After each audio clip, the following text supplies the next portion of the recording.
Hey, it's Lisa. I look a mess. I look a mess. Don't I? Now let's say he said shout. He said make a joyful noise, no matter what you're looking like. I look a mess. I look. But yeah, like I said, I'm letting my hair grow out natural, y'all. So this is the only fastest way it can grow if I let it grow natural. You know, it's just this is me. Yes, it is. Um, hey, I wanted to. Okay, these people. My nephew said he was an A&R person. Now, I'm trying to figure out an A&R person for any record label, executive producer, A&R, and what else? Vice president, president, CEO. Okay, let's see. Okay, president is owner. Vice president is second owner, is partner. Vice president, partner. CEO is like third in charge. And then you got executive, then you got management, right? You got management. And you got all these people underneath that's serving, has boss over top of boss, right?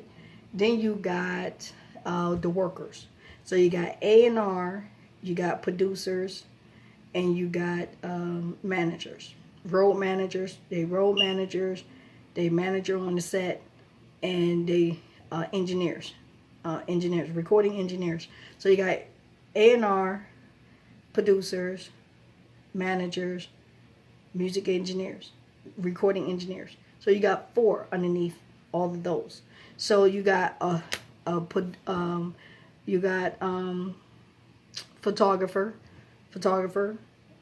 publicist. These are the only two that you really need to get your stuff out there. And you have a photographer and a publisher is a person that promotes your whatever you represent. They're supposed to help you represent whatever you know. Sale. So they supposed to work with marketing. Marketing comes up with an idea to get it out there to sell to the people. Meaning that, let's say this phone has been created, and how can we sell this phone? And this phone, you got to design this phone with different features, and you got to know the features, and you got to explain the features. This phone comes with voicemail, phone book, answer back, I say redial, and it comes with different. You can actually record a ringtone with this, because all you gotta do is put it on voicemail, and when it comes on, get a little song going on, and each one that you program the numbers in, it'll kind of sound off. So it's just like a cell phone, like, and it has a battery. I designed some of these phones. These are the phones that I designed, and you can do like a Wi-Fi. Let's see. It's supposed to act as a Wi-Fi phone also. So this is supposed to connect to the base, and the base is supposed to act as a Wi-Fi base, where you, when you're connecting your phone system. I don't know if Xfinity, all DirecTV and the cable people has got that technology out right now, but I had created some of them, which in the back you see speakers right here, but it's supposed to be like right here, can be like a Wi-Fi antenna. I mean, not like so much a Wi-Fi antenna, but you can do, if your phone ring, say like you don't have your phone and you have your Bluetooth on. You have your Bluetooth on, so your Bluetooth can actually ring in your home phone. So you got, not only you have your own home phone and your Bluetooth, and you have your, but you can be able to have your cell phone, your home phone, transferred to your cell phone answer machine. So how you would do that? You would go on, just call your cell phone, and you would leave a message, and it would transfer over to your cell phone. So anybody calling the house phone, you can program it to your cell phone. So if I answer it'll be a different ringtone. So if the phone rings, I'll know it's my home phone. And if it gives another ring, I know that it's my cell phone, right? So you can actually have your house phone calls transferred to your cell phone. So, but I tried to do that, and mine don't work for some reason. I don't know why. Mine doesn't work. But you're supposed to call. You can set it up. You're supposed to be able to set it up with your. If they don't get an answer at your home number, it's supposed to be it's supposed to get transferred to your cell phone. After so many rings, it automatically transferred to your cell phone. But you can't do it for some reason. I don't know. Okay, but it's supposed to do that. But that's just like a fax machine. If you're sending a fax to an email fax, it's called email fax, and you don't get an answer to pick up your fax, hit your fax, and answer your fax on your email, it'll automatically go back to your machine and print out your fax. But you gotta be able to answer the machine, the call, to have the fax. So either which way, you can answer your fax machine. Like when you're away from the house, you can answer your fax machine is being sent, and you just hit it, answer it, and then it'll print out. So when you get home, you have your fax already in the fax machine, and just pull it out and stuff. So yeah, okay. Just sharing something with you that I kind of created. But like I said, me having my stuff blocked, I can't get to I know I have to have City Hall papers and these things I have to have. And my lawyer, I already have a lawyer. I have a law firm that I go to, and any type of contracts or whatever I want to get put up, which my brother James Miller know, because anything that if I legally enter into a contract with you, then it must be upheld, and my lawyer knows it. But anything that's not through my lawyer and I don't have a contract with, my lawyer pulls up the contract. And anything that's not in the contract, he knows about it, because I didn't call him to put it in a contract. So he would know that I'm telling the truth, that I did not enter into a contract with you.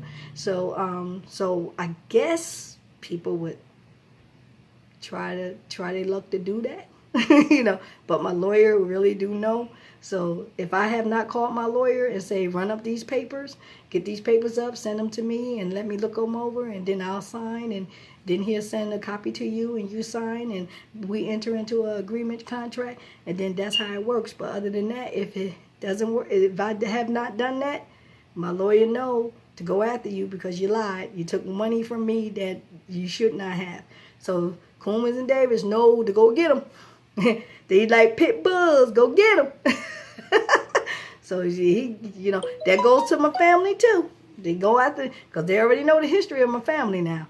They already know the history, so they already know. They set up that way. That's how I set it up. Been that way over 10 years. So they know me over 10 years, going on 20 years. They know me. So yeah. Okay. So, but like I said, that's why I make it people's opportunity to try to work with me, and I give them the okay to work with me and draw up a contract. We can draw up a contract stating our payment arrangements with my work, and if not, you know what I'm saying. But so far, I have been dealing with Miss Cece Wine, and who I dearly love working with. As far as donations and stuff like that, I have been donating projects, lyrics and poems for her conference, for the youth to come and read, and they can even pull up a book out of the project and sell the book on her line. And I was giving her a lot of ideas to raise money for the youth and to raise money for housing, to house these people, because there's a lot of people homeless. And I did that with was it Florida? Florida. Love a Child. Love a Child. Okay, they had a lot of people that was hungry and homeless in Haiti. So I thought of an idea to send them some information to kind of help them raise money for water, crops, to build a garden, vegetables and stuff like that. So I sent them a picture on how to build a water tower, and how to let that water tower be a water tower for their village and people getting clean water and stuff like that. And I would send money every month, me and my daughter, and it'd be like $70 a month I would send, and faithfully over 8 years. So you know, for the orphanage and for the children to go to school to get the education that they need, and uniform books and stuff like that. So I would do that every month faithfully.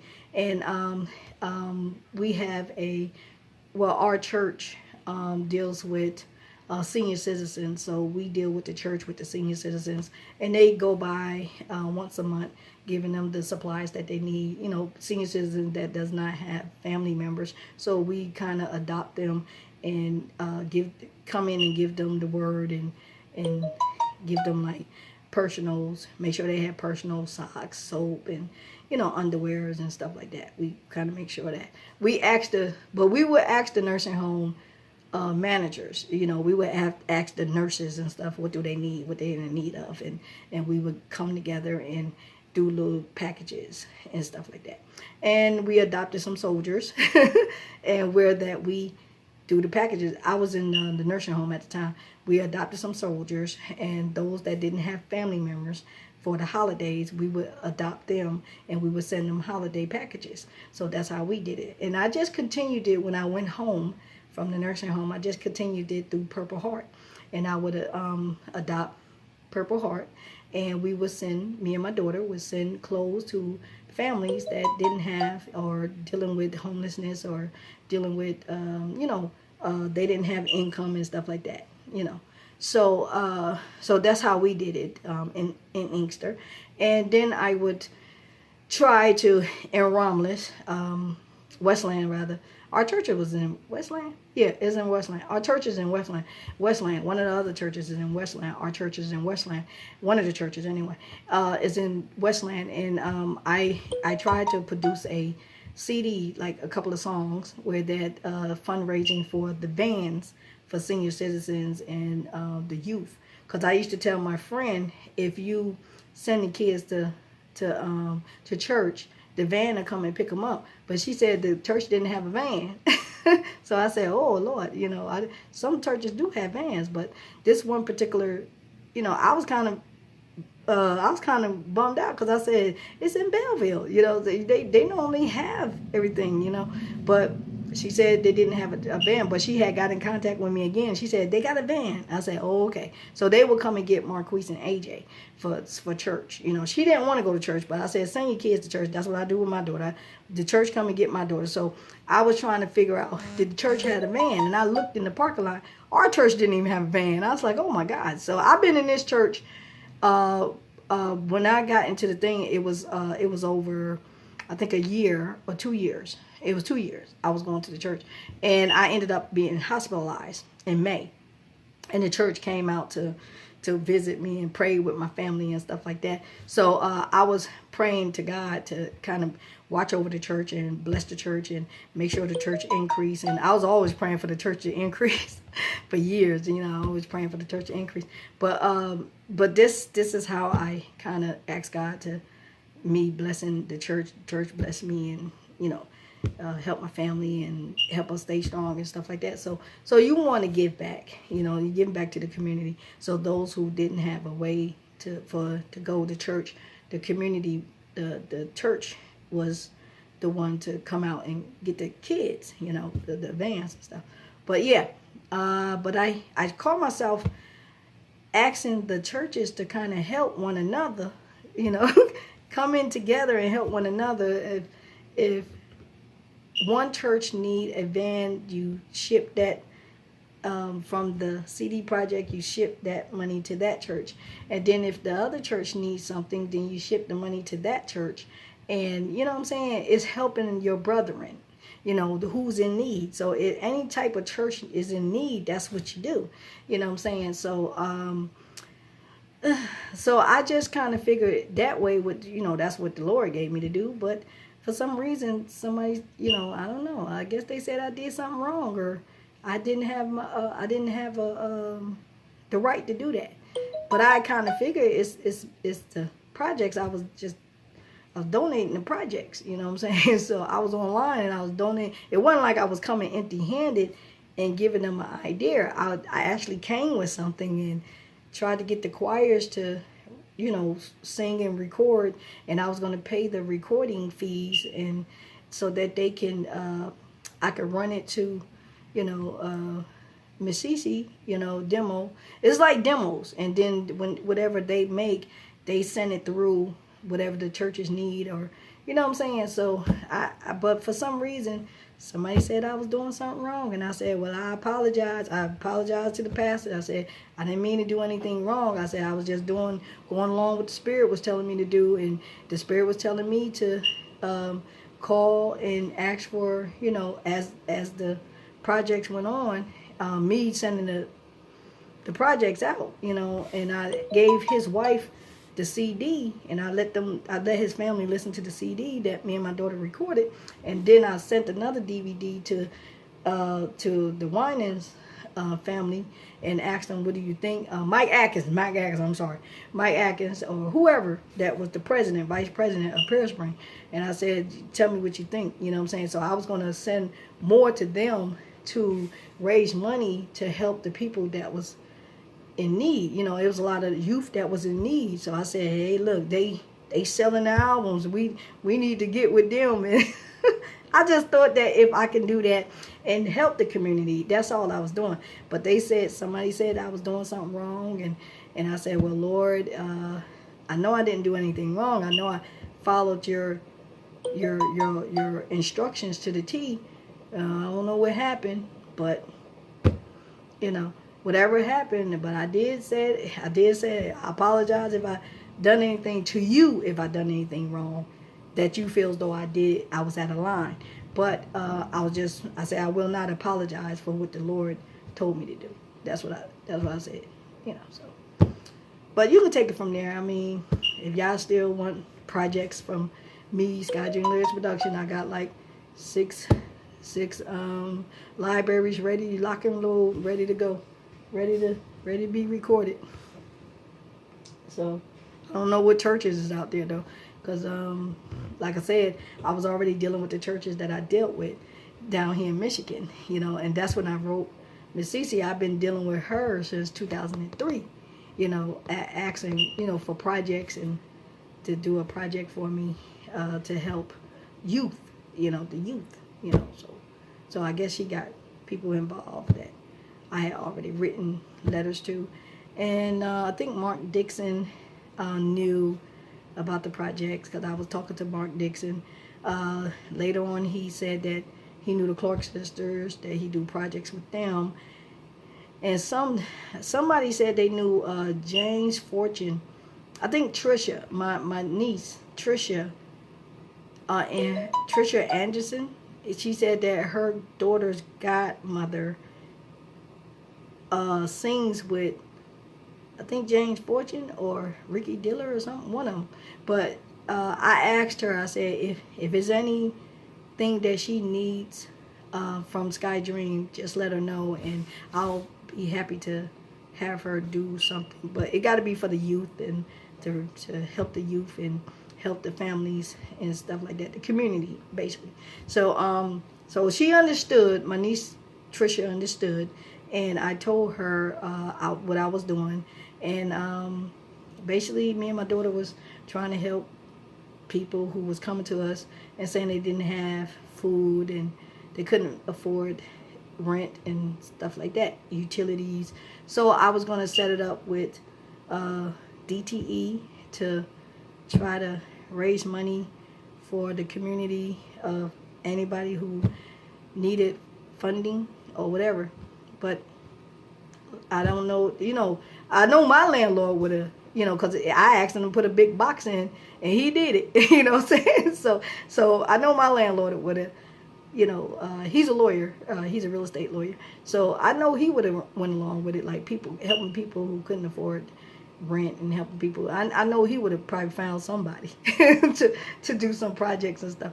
But I did ask them. And they came and I appreciate everything. But some Kathy person, I don't know the Kathy person.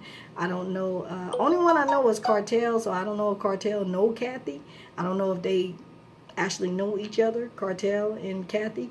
But somewhere along the line, she said she worked for Comcast, and my bill got kind of mixed up. And I don't know if that was a way for them to squeeze money out of me for groups that she said that for a community that she said she's her on road manager or something like that. So I don't know. I don't know what transpired doing that, because I know I was talking to Cartel. He came to my house. He seen my studio. He seen the work that I have done. Ms. Ann, she seen the work that I have done. Her husband seen the work that I have done. Everybody seen the work that I have done. And, you know, so I said, well, hopefully this works out the way that you want it to work out, God. I said, because my hands are tied right now. So yeah. Okay, but I'm still here, and I'm still writing, and I'm still rehearsing, and I'm still, you know. So, yeah. Okay. See y'all later.